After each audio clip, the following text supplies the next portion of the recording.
Elizabeth King, and I am thrilled to see you guys here, and I'm even more thrilled to see these guys here. I just want to make a short introduction. Last semester, the current faculty of the Sculpture Department, Michael Jones McCain, Carlton, Kendall, Corin, Amy, and myself, decided we would begin offering a history sculpture class. And it would be something that we would team teach, with each of us doing 1 or 2 talks a semester. And I volunteered to do it first and call it A Sculptor's History of Sculpture. Well, as I was thinking about teaching this class last fall, I thought, wow, the first class should be a history of the VCU Sculpture Department. What if we could have the whole faculty of the Sculpture Department sitting in one place at one time? 5 minutes is up. Talking about how this place Actually, got only started. 2.5. I'm timing it. So Lester has just arrived back from Texas via Spain, and Myron agreed to take some time away from his studio. He's making some of the best sculpture he's ever made before. Chuck Henry's in the middle of moving out of his mad scientist dairy building and is drowning in boxes.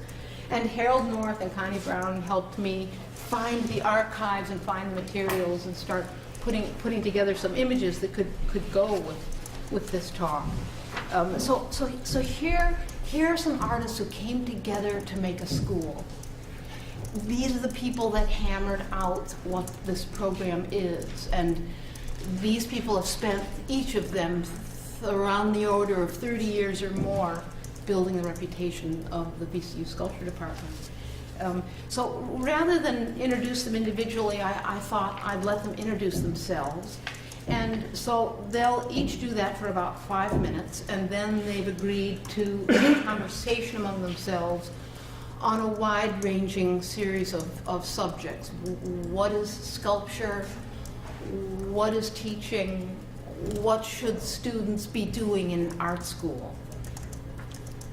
And later, while they're having that conversation, we'll slowly roll some images from days gone by in the background, and some images of student works, both old and new, while that's happening. I just want to thank Carlton, who put together all of the PowerPoint materials for this talk. And I'm sorry about my slide scans. They're old and dusty, but it's vintage dust. All those little pieces of dust, those are like those are images of old and great dust. And Mary Eisendrath, who was an undergraduate student here in the early 90s, Mary? Yeah? Was smart enough to realize she'd better take some pictures of the collapsing car dealership that used to be our headquarters. And so a lot of the pictures you're going to see are from Mary's camera and from her student eye view. Is her 5 minutes up yet? Okay. Well, 5 minutes and 40 seconds. One more thing before I turn it over to Harold. One more thing I want to show you. I want to show you about 10 seconds of an old film that Harold told me about, and Connie told me where to find it, that was made, you think, maybe in the late 70s. In the 70s. On this film, I found one spot on it that has about 10 seconds of the 2 people who are not here and who are important to this day, Jose Puig and Chuck Rennick. So let's start. Let me just show you. There's no sound on this thing. Let me just show you. Let's hold that break. Where's it going to project to? In front of you.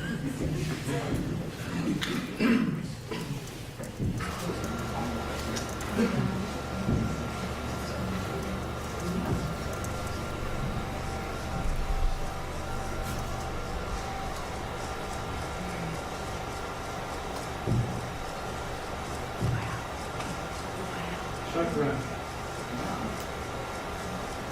That's Chuck.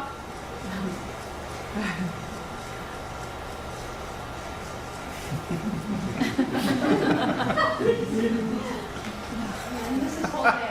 Let's say. And that's it.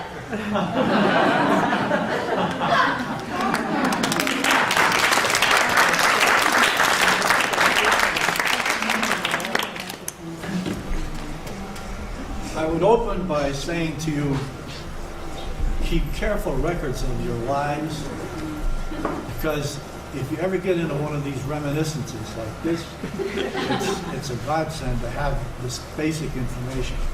But what Liz did was she issued me a challenge to go back to the history of the sculpture department, and she I've got to cover 37 years in 10 minutes. Five. Okay. I joined the department in 1965. The first instance of the mention of sculpture took place in 1928 when a lady named Antoinette Hollister taught clay modeling in the crafts department in Founders Hall over across the street. That's where the crafts department was, and she studied with Rodin at his atelier in Paris. So that was sort of the foundation stone for what the sculpture department was about at that time, and it was very traditional.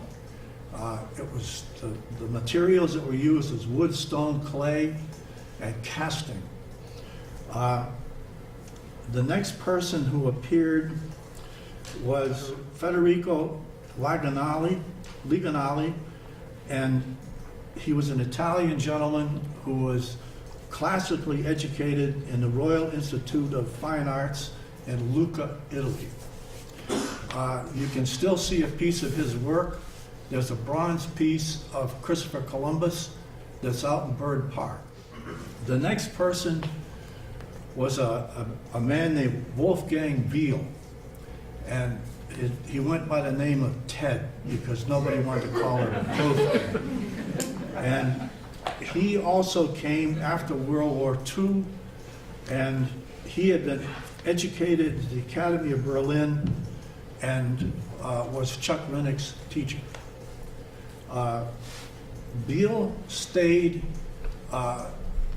for several years, and I never got a date on when he left, but my wife and I took a drawing class at the Hartford Art School, and Wolfgang Beale was the teacher and had no knowledge of his prior enterprises here, and the guy was a fantastic teacher.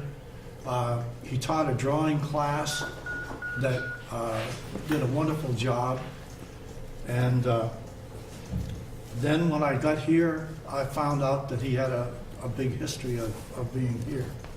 In the 30s and 40s, the sculpture department began to move toward the alley in the 900 block of West Franklin.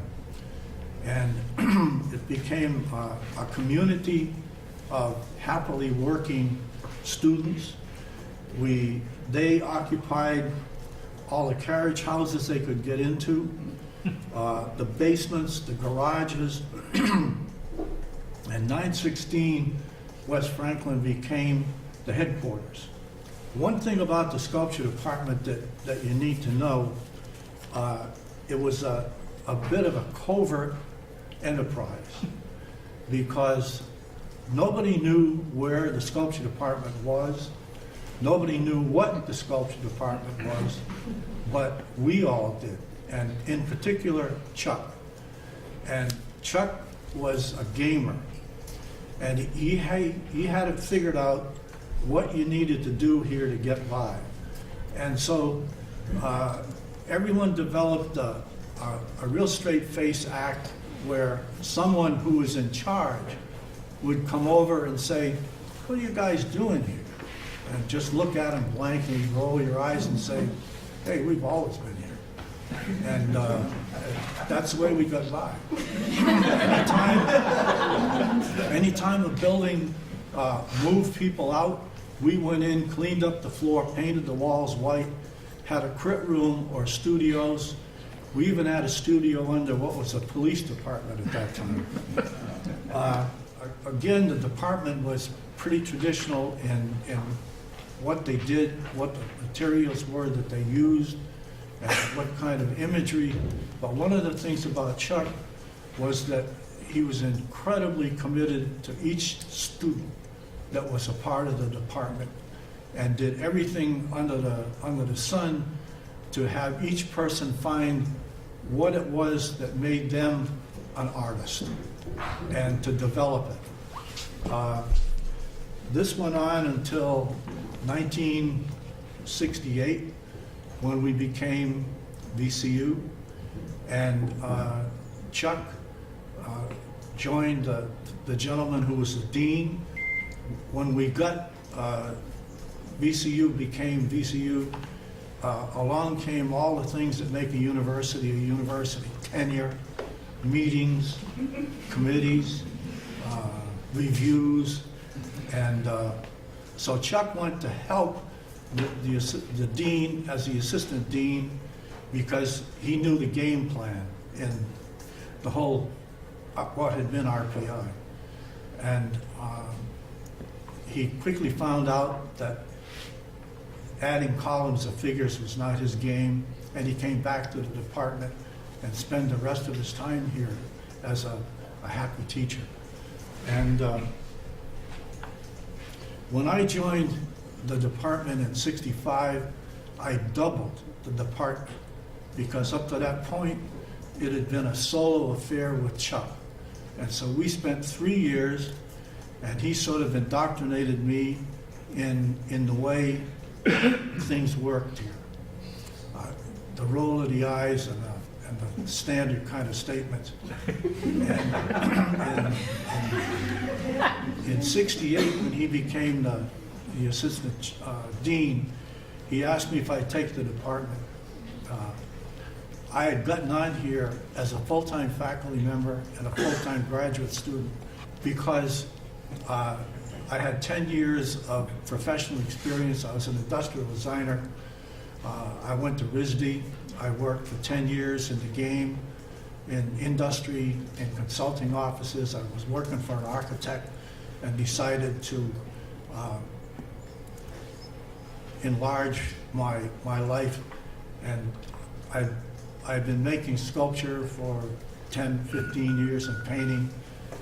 And I had a partner who's with me here today, and I said, I need to change my life. And she said, when you're 50 years old, you want to be an architect or you want to be an artist? There was no question. So that's how I come to VCU, RPI at that time. And from there, I rolled on for 31 years. And 13 of this is the end of my story. When I became the chairman, that's the point that all of these terrific people began to come in and make their gift to the university and the school. And the topic was that, why don't you sit in the chair and we'll rotate the chairmanship? And I said, that's a heck of a good idea, because I had things I wanted to do. 13 years later, I was still sitting in the chair. Rotating. But anyway, I got out of the chair, and I spent the rest of my 31 years here as a happy teacher, showing people how to weld, how to draw, how to make art, how to manage materials, and associate with this terrific group of people. Thanks.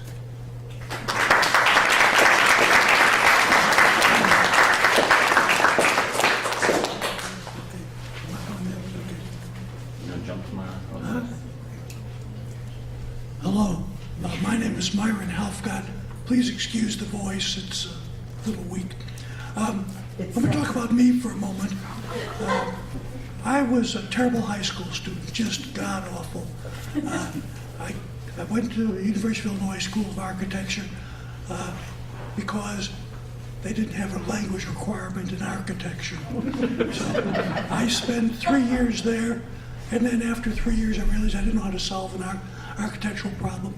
I went down to Southern Illinois University, and this was a great place. It was a third-generation Bauhaus school. It had students and faculty, peers of the Moholy-Nagy at the Institute of Design, who were my teachers, and design was a design school, but nobody knew how to do any designing. What they all were they were training problem solvers. Then Bucky Fuller came down there. His library was there, he lived there. His wife was there, he had his house there. And so we would deal with him periodically. And then I graduated after 3 more years. That means 6 years as an undergraduate. And that was great because you had the luxury of taking poetry and things of that sort. Because of a recession when I got out, my first real job was, and only because I had a connection, I was a stock boy in a wholesale grocery warehouse. And then I decided, I heard about Bucky was going to start up another project in 1962. So I came back to work with Bucky. And the reason I got into sculpture was that I was married at the time, and my wife and I were looking for a place to live. Ran into an old friend, went to his house, he had all these great wood carvings. And I just happened to make the offhand comment that maybe while I'm here, I'll take a sculpture class. You know, my wife, with my birthday September 1st, my wife gave me a set of wood carving tools as a birthday present. Then I felt obligated, I totally forgot about it, felt obligated to take a sculpture class. But I spent more and more time there because I didn't get along with Bucky's lieutenant. And then I got out, I was just a terrible, awful sculptor. The only reason I got a job was that it was the baby boom generation, and the universities were jam-packed with the students, and they were hiring everybody. If I were to apply for a job today, I'd never get a job. So when I came to VCU in '68, Chuck and I came the same year. I had already had 2 jobs, got fired from my first job, and there's a long story about my second job. But I came here, and this was a great place. And the thing is, I know how different this place was than other places. First of all the other places, they had several sculptor instructors maybe, but each one had their students, and they didn't want their students to talk to the other sculptors. We came here, and I don't know much about casting. Chuck and Lester knew a lot about casting. I said, talk to Chuck, talk to Lester, I don't know anything about that. And so everybody shared all the students. And the students here, at that time, 1968, were wonderful students. There was some just country folks, lived on farms, knew about tools, knew how to make things. And then there were the other group of students who were from Northern Virginia, whose parents were in the military, and these kids lived all over the world, and they came to VCU, and they were really sophisticated kids. We had a great undergraduate program, and the classes were small. Were very tiny classes. And all of us, I think, when we walked through the door, 100% of our attention was focused on teaching. As soon as you walked out of the door, you don't think about your students anymore at all. You're thinking about your own studio. But this was great because everybody worked very hard, and at least for me, and I don't know about the other people, I was interested in phenomenology. The thing is that you can talk about what you can talk about, and you forced the students to look very hard at everything. And I would have classes where we'd all stand up in front of a piece, and we kept going round and round, each one pointing out something in that work, and surprise people, because they didn't know what was there because they just glanced at it. They didn't look at it. And so all of us, and we didn't know it, but I think our critiques were very similar. And there was a different culture in like the 70s that there is today. When you had a critique for a class, it would run all day. You'd break, go home, have dinner, come back with beer and wine, and you'd finish the critique maybe 11 or 12 at night.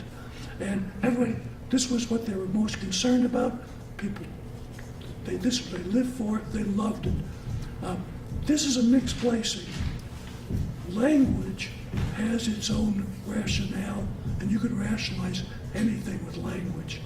So in the critiques, it's about language, and you talk, and the visual aspects of it, that's one aspect, but we're talking about the visual. This is the dichotomy here. It's difficult. I was asked, I came back, I taught an adjunct class here after I retired, and at 4:40, kids start putting their coat on, they're ready to go. They let you know that at 4:50, this class is over. I'm out of here, And this is funny. It's so radically different than the other. But the students, the best painting students would come down to take sculpture classes because the critiques were so good, and people talked about things, and they would talk about Gestalt psychology. They would talk about Zen Buddhism. They would talk about, it was wide-ranging discussions. My 5 minutes up? But not as bad as other people's. Okay. Chuck and I came the same year, so. One more thing before I stop. But more about this later. But Jose and I went to school together, so I knew Jose a very long time. And he got here in '67, years before I got here. So both of us knew Jose pretty well. So, Chuck.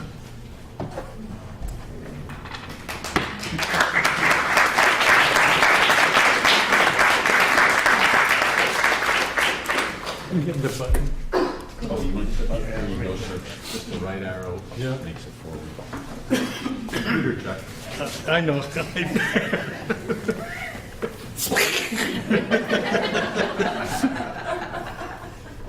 No, I learned to love it. Computer.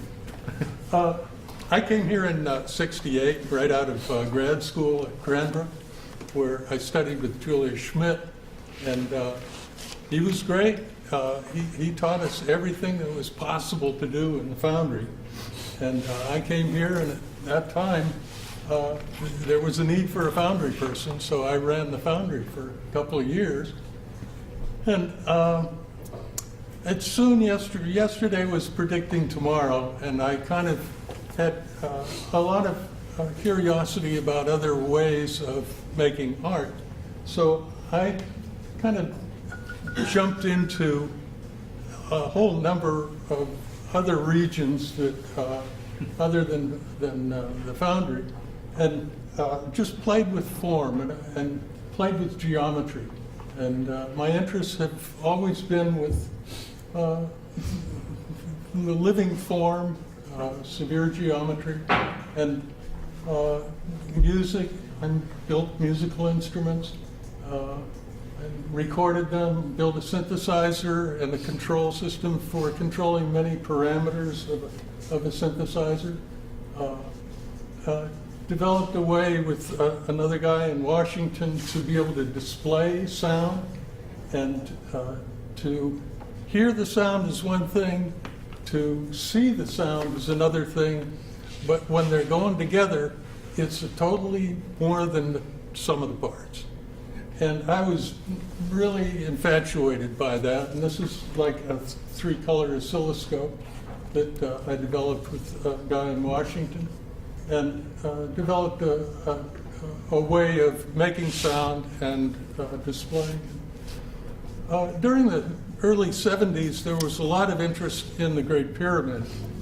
People were preserving food and meditating, etc. But I was very interested in just the pure geometry of the pyramid. And I came across some Christmas tree balls and a pyramid upside down and started stacking them inside, as you can see here. And I began to see these kind of anthropomorphic shapes in the reflections.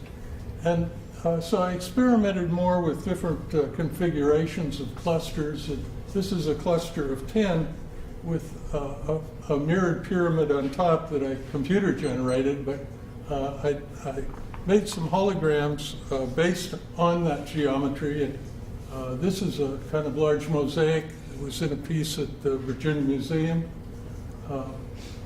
That was a result of that. These are some panels of just building with mosaics of holograms. And I discovered this kind of like human face that appeared one time in this 10-ball cluster. If you can't see the dot though. Oh well, you see this head, 2 eyes, nose, mouth, and that I haven't really recovered from that discovery yet. But I did pursue it for many, many years in various forms, photographically, and then discovered that I could put a 10-ball system inside another 10-ball system if the inner system was 1-inch spheres and the outer ones with high diameter spheres. This is a shot of my studio. I was really fortunate to stumble on a benefactor who gave me a real nice studio space, about 5,000 square feet, for a real low rent, and I was able to build a lot of things.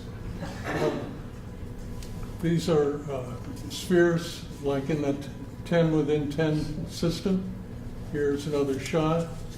Here's some images made from that structure. Here's some, what I began in the early 90s to computer generate the positions and the reflections of the spheres, and here are more. And this is probably the culmination of that research, where I had 10 within 10 within 10 within 10, which was a cluster then of 40, and where the spheres just touched is where point light sources were. And then there were a few more, and this image of the human form, bisexual, I see that as a male face and female torso. Most recently, I've been dealing with displaying multi-dimensional aspects of the sphere. Here I take a sphere and move the three axes of the sphere while it's moving in space. So it becomes a disk, and then it becomes a sphere, and then a disk. And as it changes position, there's three more axes of movement. And then as the camera moves, you get three more axes of movement. So we're really talking about 10 axes, or plus color, plus transparency, and a number of other parameters that are a way to display. Actually, it's sounds. Sounds are controlling each of those dimensions. So as this thing moves, it is changing shape and sound. There's a short animation. Do we have a minute? Yeah. Great. There's a 1 minute animation of this thing moving, and some sound goes with it.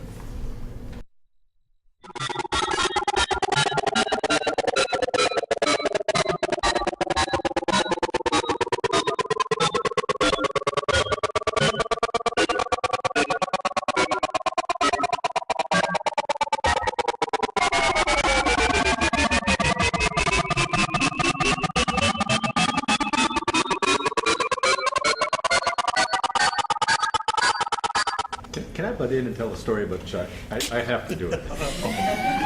Chuck, of course, always believed, or at least led us to believe, that we were close to getting visitors from outer space. And They're here. one day Now we have proof, right? one day he brought in these photographs that were taken of Mars. And if you know how photographs look, they'll piece 4 or 5 pictures together to get it. And there's this line across it. And he said that was an extension cord.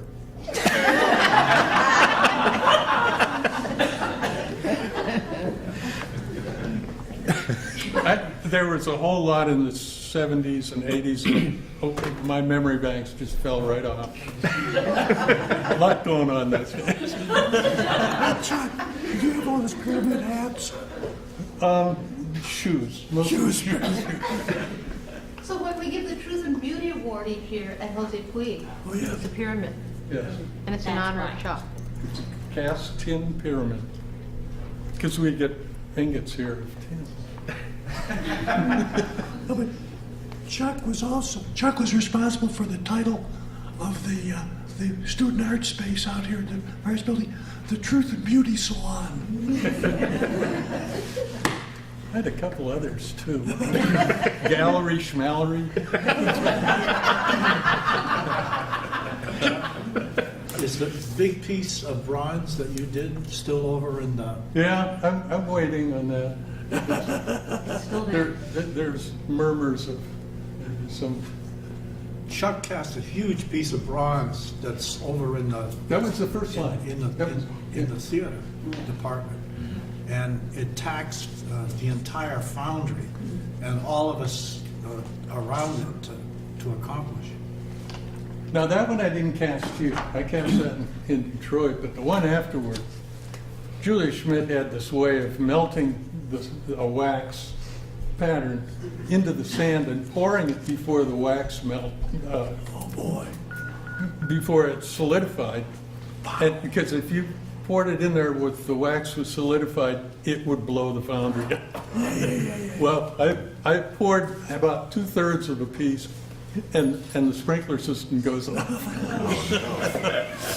and we had the crucible up to the top of the ceiling, and the president, at the time, the president of the university used to come out because it was in his garage that we took possession of while his predecessor, after his predecessor left. And when he came here, he didn't have a garage, and we had an extension of the foundry because Chuck Rennick and I went out with sledgehammers and bashed in the wall between the two. That was a covert operation.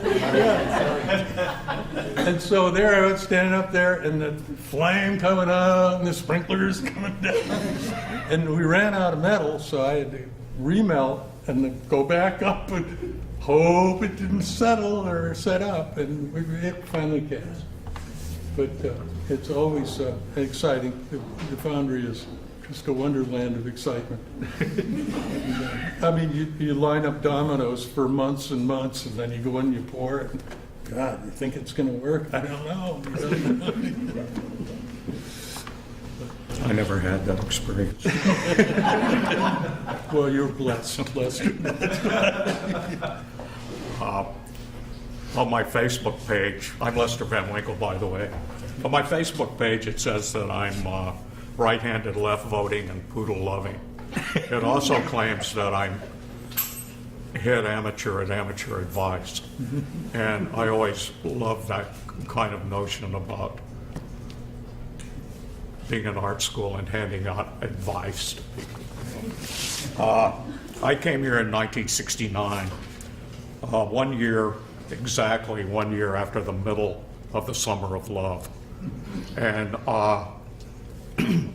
VCU kind of reflected that when I got here. I had applied for jobs in Atlanta and interviewed in Atlanta and Chicago. When I got to Richmond, Harold North picked me up in this beautiful old Volkswagen at the airport, and I was very nervous, and we drove into town, and it was a most past Civil War canon. And being a history buff, I thought maybe I'd found a place. And then Allen Ginsberg had done a lecture that afternoon that I arrived, and they had a riot on Grove Avenue that evening, and from there things went uphill.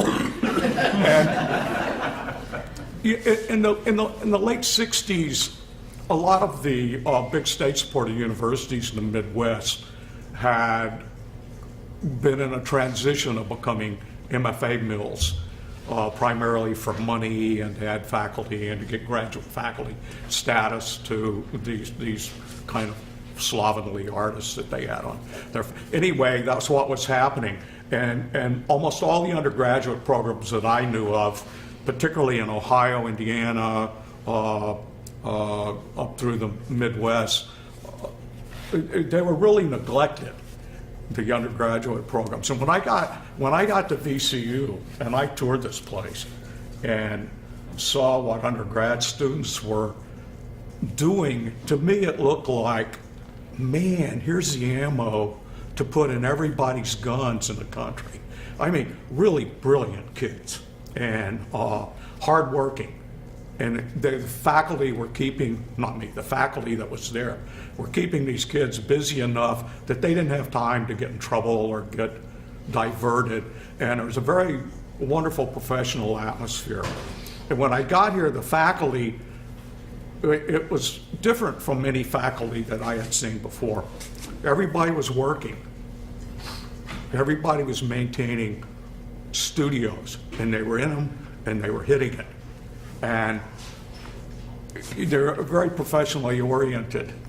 And the classes that were going on, terrible space, garages, the problem with the major classroom on campus was a patio behind 916 West Franklin Street. And if you walk through there by the Canoe Center or whatever it is, there's that the benches might still be there that I think Harold and Chuck Rennick made. And Jose Puig used to sit out there and try to get people to help him find out what the names on his class roll, who those kids were that were on his class. What did that guy do? What did that guy do? And Jose could never remember the names. And Hey, Lester. that was a wonderful... You remember Jasper Jones's name? Jasper Jones. Jose Esther was from Barcelona, and he was born in Barcelona. And you know, he said he'd go in grocery stores in New York when he came to America and asked for kitchen legs, and he couldn't figure out why no one would sell him kitchen legs. Chicken legs. Anyway, it was a marvelous kind of wonderland of nooks and crannies, and you know, a faculty that you just couldn't find anywhere else. You couldn't find the quality of students anywhere else. And you know, one of the schools that I initially applied for offered me a job later on. I couldn't leave. Where was I going to find kids like, you know, to work with that you could find here? No way. So my wife and I hashed it out, and we stayed. And it was good that we did. The school continued to grow. It was always a building kind of idea. Something was always getting built. We were always trying to do something. It started with a fledgling visiting artist program. I mean, you know, we were putting people up in our homes and feeding them, and you know, but people would come down. We got George Sugarman down for $100 and a plane ticket, and you know, it worked out very well. And I think the school, when I applied for the job at VCU, no one I knew had ever heard of the place. Had ever heard of it, you know. And then when I got here, it was this marvelous environment. And I think that two people that aren't here really did a lot to kind of flavor this environment. Jose Puig was, I think, he told me once that he was really ashamed of his early work because he thought it was like really conservative and kind of backward and Midwestern, and I think he even stole some of the slides out of the slide library, because I found them later after he died, and I found them later in his photographs. But he was a wonderful guy. He called me up one time and he said, "Lester," he said, "I need some help this afternoon." So I drove out to his house, and I got there, and out in his front yard were these large cardboard boxes that dryers and washers come in, and they were full of shoes, used shoes. And I said, "Oh, what do you need, Jose? You want me to help you sort through these shoes?" He said, "No, I want you to help me get the rest of them out of my garage." And he opened the garage door, and it was packed full of these boxes, you know. I don't know how he got them in there. And so in the process of helping him get this stuff out of the garage, I said, "What are you doing?" He said, "Well, I need about 6 pair of shoes for this piece." I said, 6 pair? Jose, you've got thousands of pairs of shoes here. And he had bought them from all the used clothing stores in town. And he said, "Yeah," but he said, "You know, the problem with using found things is that most people make choices from such a small set, you know." And he went through all those shoes till he found the shoes that, you know, he was a very interesting guy, and he had his own way of doing things, like driving home naked from Washington, D.C. because it was hot. You know, he invented a dance where he could jump up in the air and fall on his butt. He thought Americans didn't know how to party. You know, you guys. Didn't he shave half of his head once? Yeah, just to see what it looked like, and never shaved the other half? Just so he could see in the mirror what he looked like bald. No, that's not quite right. Speak through your mic. He wanted to find out. Oh yeah. He wanted to find out what it felt like to be bald. So he started shaving his head, but he got halfway through and he felt it was kind of boring, so he quit. So he had half his head shaved. Well, I got a Jose Puig story. He and I took a course in filmmaking, and he made this animation based on just the floodlight, a series of floodlights moving around on the stage, a stop animation, move all around.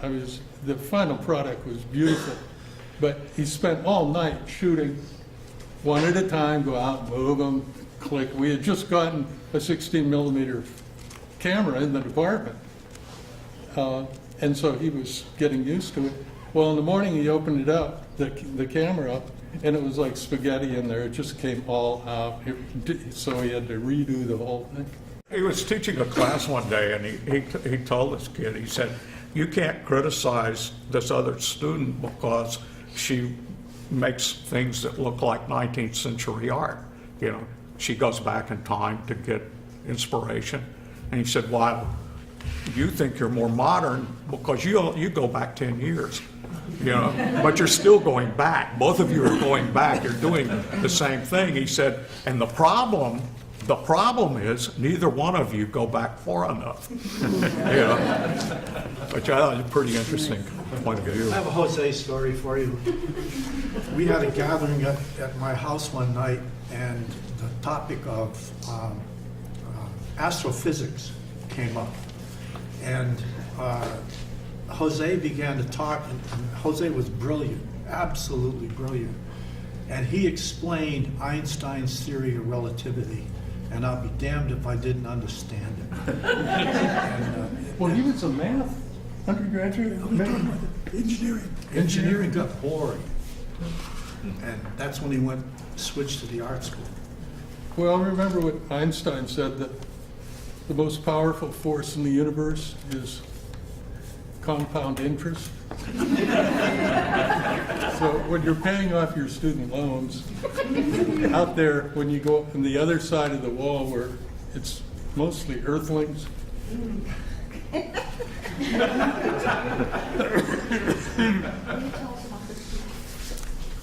Oh, yeah, but, yeah, this is a picture of Jose's work, and the bottom you'll see that there's a snake in formaldehyde, and originally Jose wanted to use a live snake in this thing, so when the viewer came up to it, the snake would rear up and confront the viewer.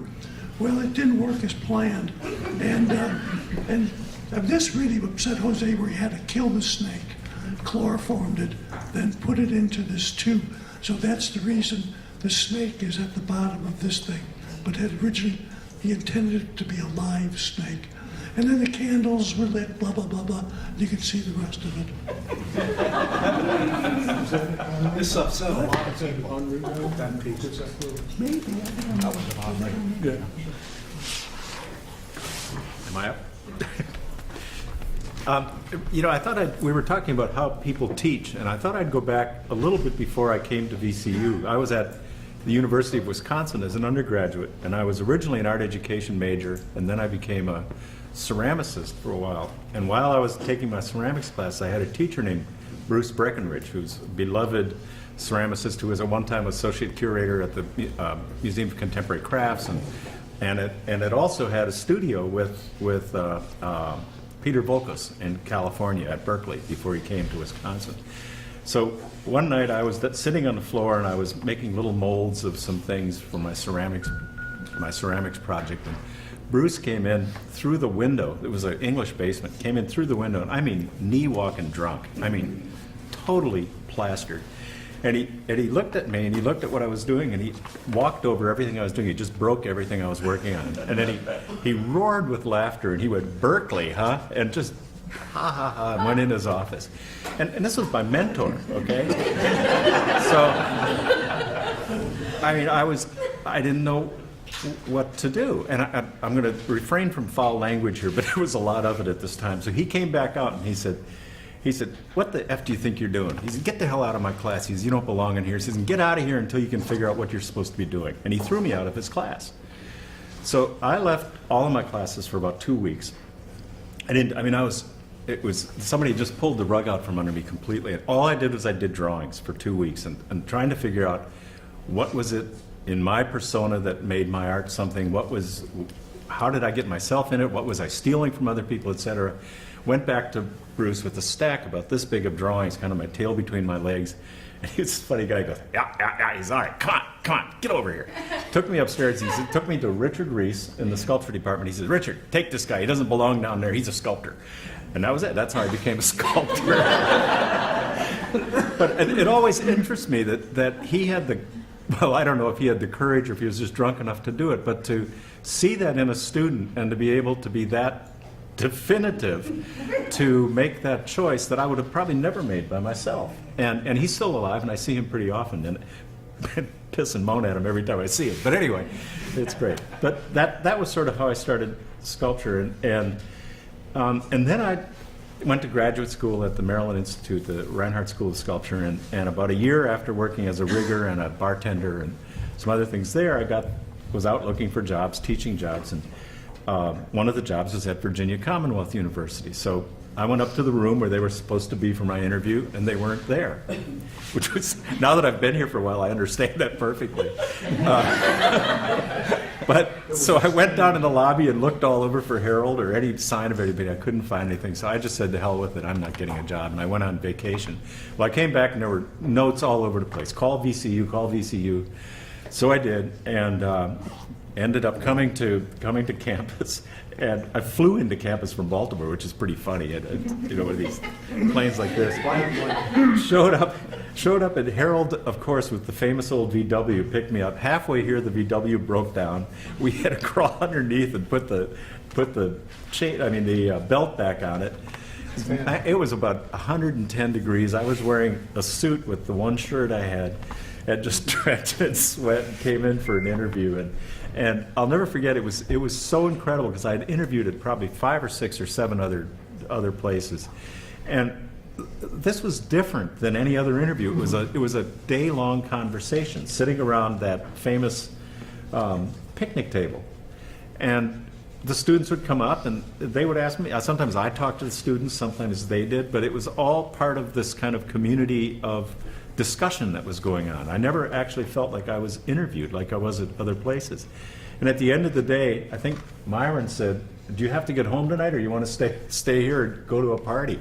And I said, sure, I'll go to a party. So I think I can't remember if I stayed at your house, I think. And then, anyway, had a great time at the party. The next day, they'd asked me how much money I wanted to come here. And I said, could I get $9,000? And so Harold called me up and offered me $11,500 to come to work, and I had the world by the ass. But I never forget, I was so poor when I finally got here that I had 2 shirts. I had a purple shirt and a yellow shirt, and one of the shirts had a big tear on this side, and the other shirt had a big tear on this side. So when I taught, I could only use one hand depending on which shirt I had on. But I think that when I look at what happened when I got here, of course, I'm the youngster, as you can tell. When I got here, I think the thing that was so interesting to me was that I realized that when I got here, that's really when my education in sculpture started. I had a great education in graduate school and undergraduate school, but working with this group of people and we did a lot of group critiques. We would get together and do group critiques, and sort of listening to the different ways that they examined pieces. Lester was always very concerned about the silhouette, about how something looked in silhouette and how its weight was there, and Chuck would look at sort of the metaphysical parts of it, I guess, and Myron was always concerned about the story behind it, the narrative, and with the support of Chuck and Harold, this place just became an amazing, what's the word? I'm not laboratory, I guess, of looking at things. Always, and when I think when I got here in the 70s, I got here in 1974 on a 1-year contract, by the way. And in 1974, everybody was always trying to push the envelope and always trying to find out what was it inside of each one of these individual students that made them special. And that was different than any other place I'd ever been before. And it has been an amazing experience. And then, of course, the last person hired, they asked me to become chair. And so I ended up chair for 17 years. And in 17 years of being chair of this department, never once did I ever have to talk to anybody. You know, you're supposedly the boss's chair, but never once did I ever talk to anybody about how to teach or about teaching or anything like that. It was just automatic. Everybody just did it. It was part of the life. It was part of the daily activity. It started when you got up and it ended when you went to bed. And in the middle of it was a lot of hard work and a lot of serious partying, I have to tell you. But it was. Can I say something? Yeah. You know, when Joe applied for the job in '74, there was a number of other applicants. The one thing that endeared dear Joe to us was that he sent a photographic self-portrait in bib overalls, signed Joseph, quote, Joe Seipel. We want that guy. I had actually made a whole bunch of posters of myself. Not posters, but what do you call those things when you give them? Like publicity posters, like that. I actually gave one to Allen Ginsberg for a lock of his hair. But didn't your mother write a letter of recommendation? Oh, yeah. you had to bring that up.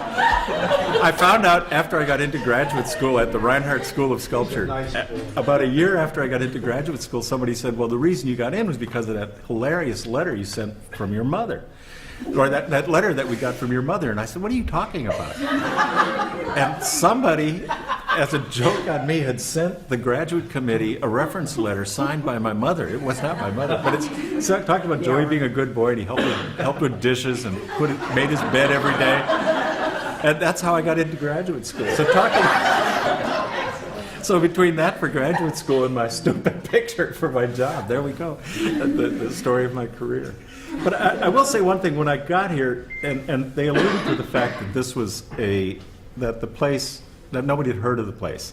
And so what I did when I became chair was I said, I know how good this place is. And I think as a team, we all realized that we really needed to get the word out and let people know how good Virginia Commonwealth sculpture was. And so we did. So we started going to conferences. We started making sure people knew who we were, starting really working hard to build up our graduate applicant pool.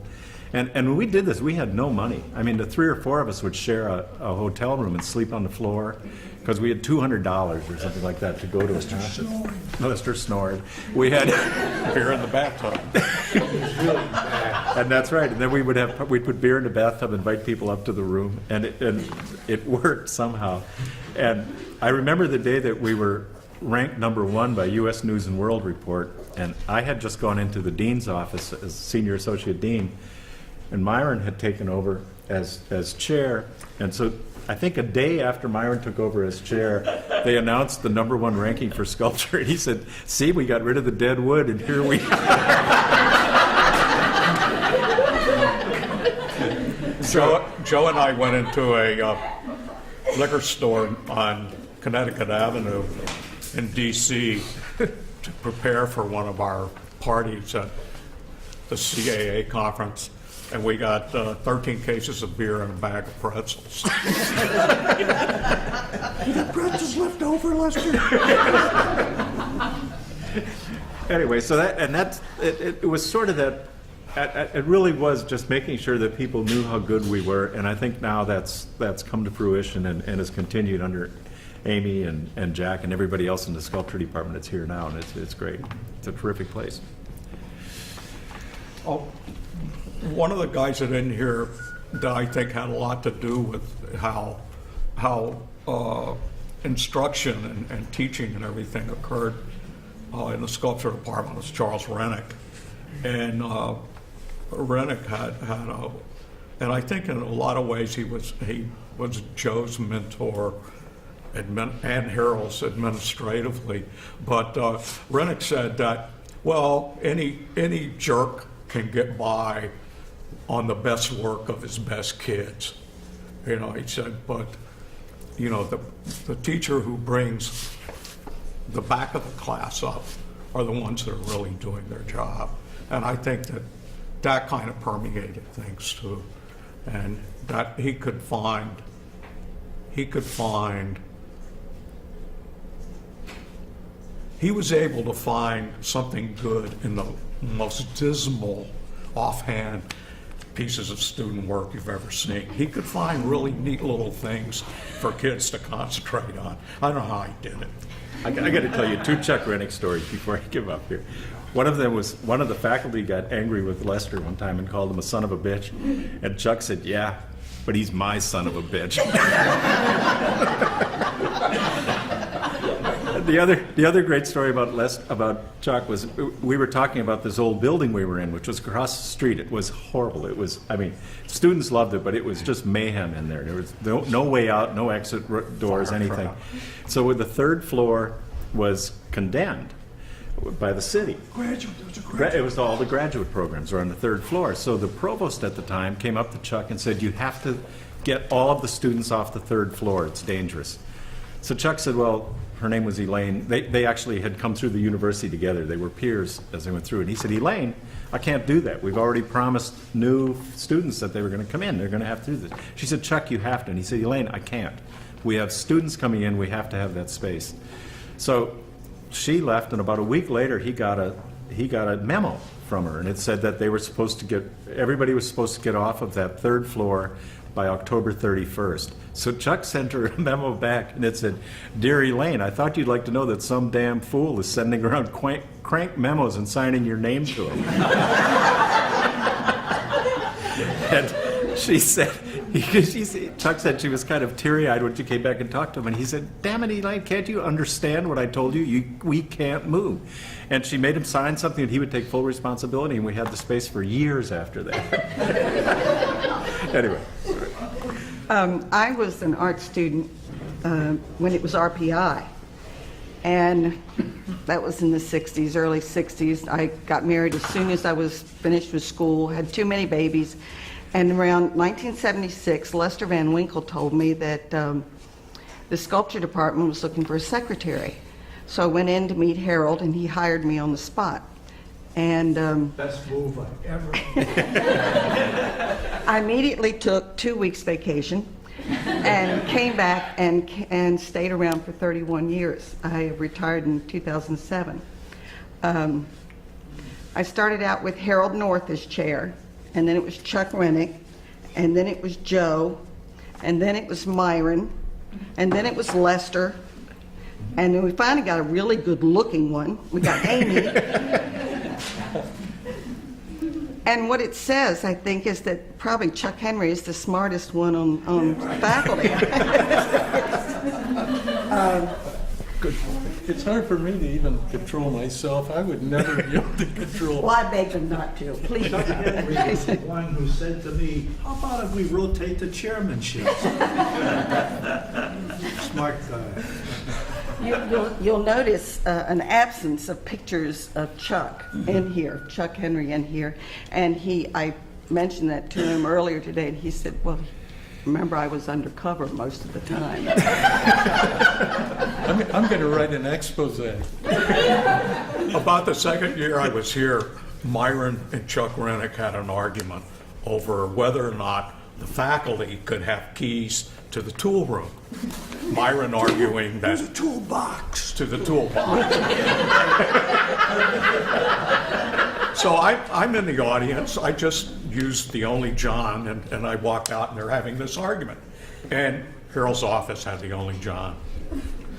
And anyway, they're having this argument, and I'm thinking, oh my God, these guys are really pissed, and they're gonna go out in the alley and slug it out here in a minute. And all of a sudden, it was 4:30. So we all went and had a beer. And they argued a little more, not as vehemently, never came to any kind of agreement. But it was a kind of thing that was really wonderful for me, because I was used to people going and slugging it out. And they just had an argument. Well, we disagree with it. Let's have a few beers. And, and the whole place kind of had a wonderful atmosphere like that. Okay, we can disagree. We can do that. without it becoming cataclysmic. I want to say one thing about when I got here, the faculty had a desk, and each of the faculty members had a drawer. So we kept our roll book or whatever in our drawer. You remember this, Chuck? The desk? Myron, don't make me take that away from you. Look at her back there. It's my turn.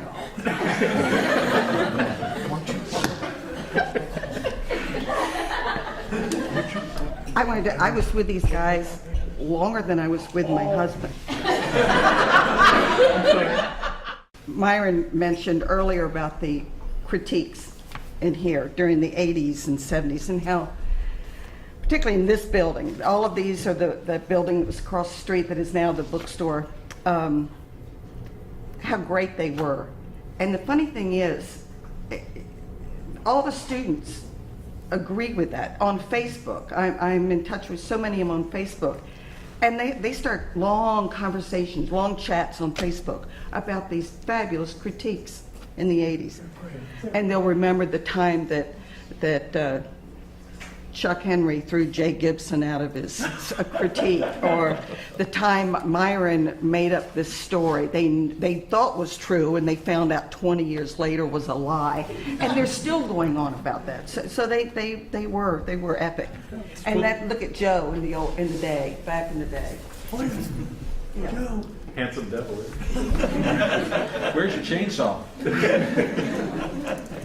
One of the things that has come out of my slight tendencies to be a hoarder is that I never threw anything away. I never threw a file away. I never threw a slide away. And as a result, we have stuff that's older than this. But one of the things I've done through the years is kept in touch with students when they leave here. So now I'm the alumni coordinator, and I just work a little bit at home and stay in touch with everybody. As Emil and I think Simone and some others will know, I send out just tons of information ad nauseum about what everyone's doing. And we now have, I think we're one of the few departments who really have that list. And I've got close to 400 on my listserv, and in touch with more and more on Facebook. I want to say something about what Connie has done for the department, because it's so incredibly important.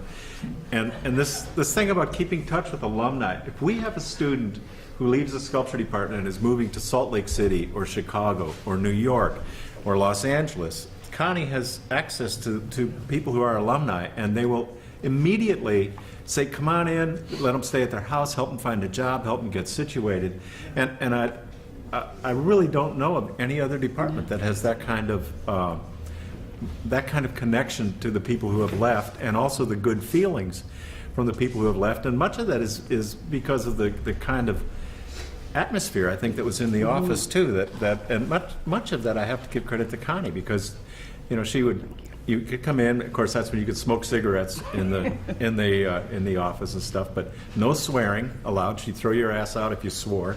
I mean, through your Only the F word. You couldn't say the F word. Okay. You could swear. But anyway, I think that's one of the things that has sort of maintained, I think, this mystique of the department over the years, and that connection to our past and the people who have come through and how important they are even to our future.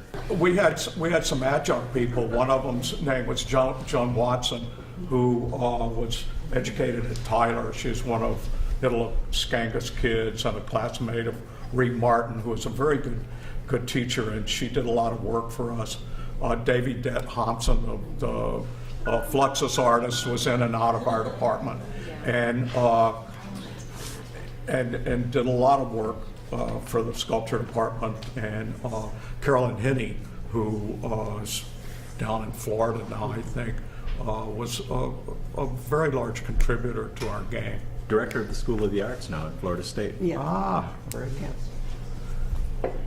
And go ahead. I just wondered, like what you guys thought people should be learning in art school.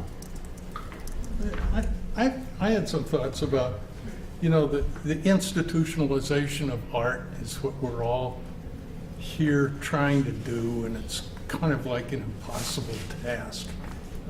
art is all about anti-institutionalism. It's kind of like finding out what's beyond the physical.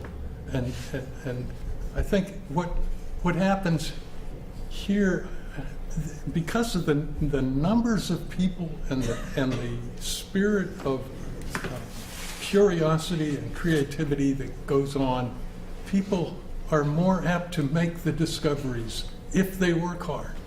They make the discoveries and they discover art. They don't create it, they discover it by observing not just the faculty and not just their peers, but themselves. And I think that's the important thing, in teaching is, I always thought it was best as a teacher to listen a lot, to find out what the students are thinking about, and to say very few things, and allow those things to soak in. I don't necessarily agree with that.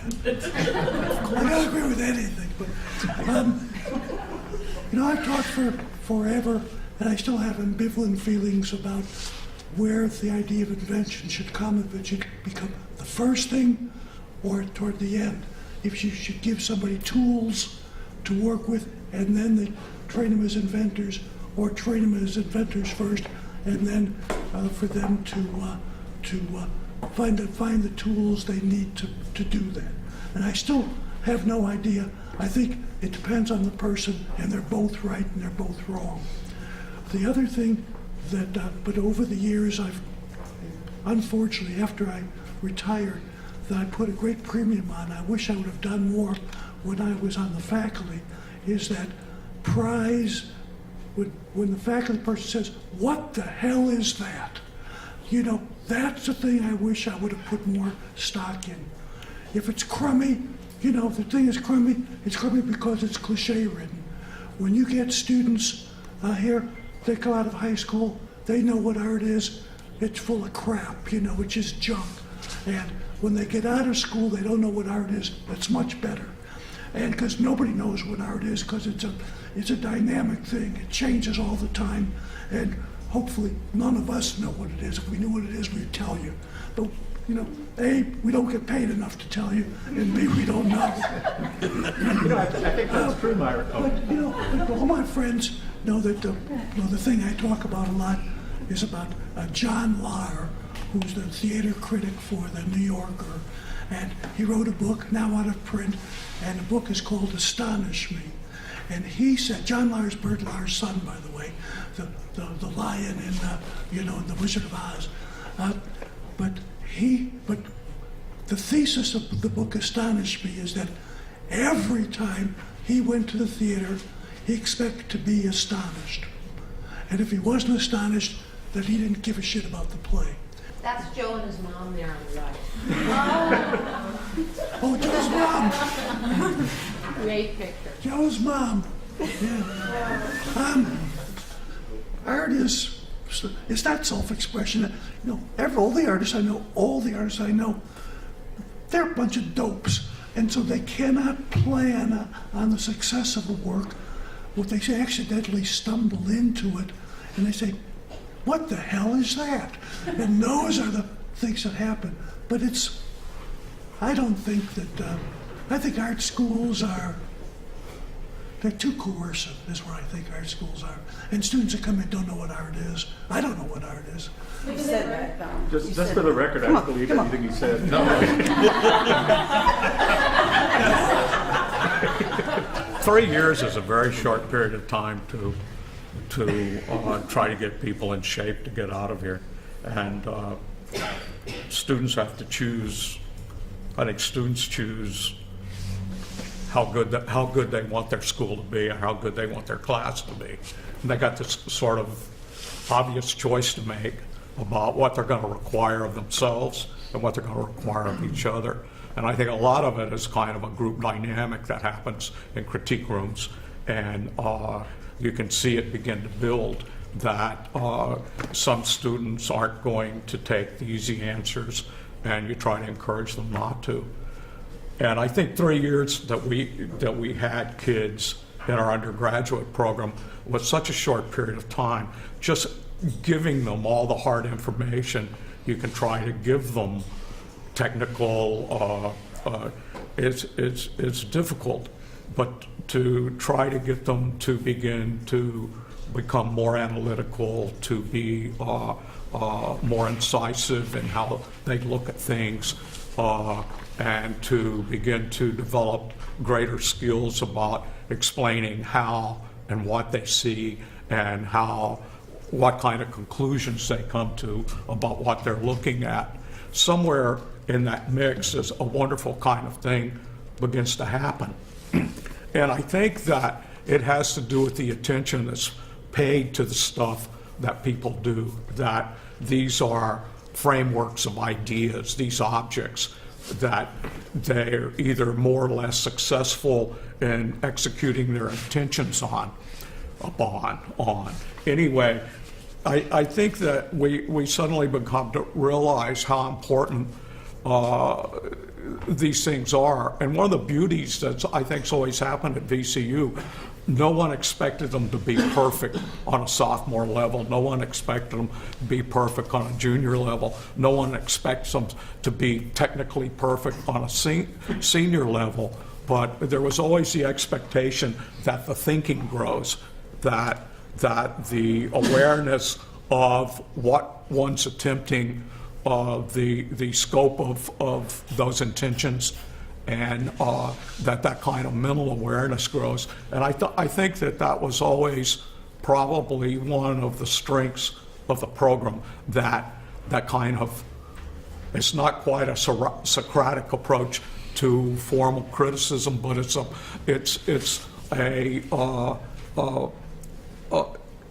think it has to do with the importance that's placed on getting that work together and presenting it to your peers. And I think that over the years, the collection of critique formats are just wonderful, and different people trying to find different kinds of methodologies to begin to approach these objects and get people to look into them with greater clarity and more understanding.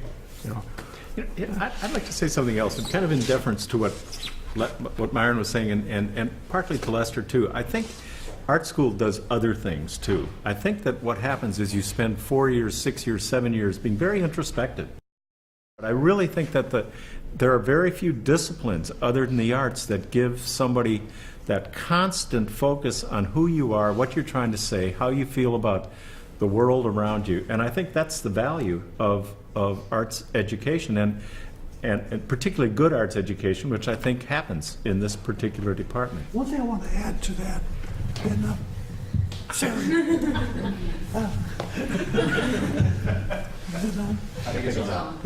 One thing I want to add to that is that it's still undergraduates. I think Joe's right, but I think.